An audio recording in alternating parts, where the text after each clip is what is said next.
Бул мен эжемдин жалгыз кызы. Бүгүндөн баштап ушул үйдө жашайт. Şöyle yetişmey turadi de.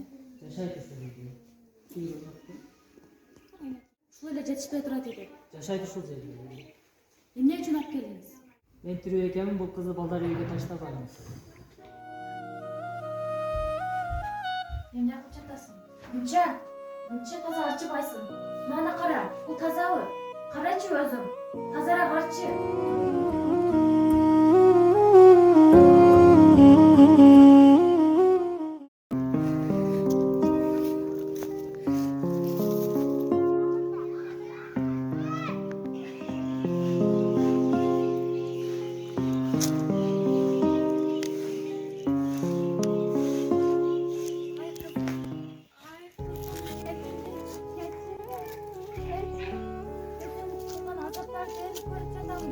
Keçirçi kağılayın kızım. Uşunca kılgan jamandıklarımды özüm hazır tartıp жатам азабым.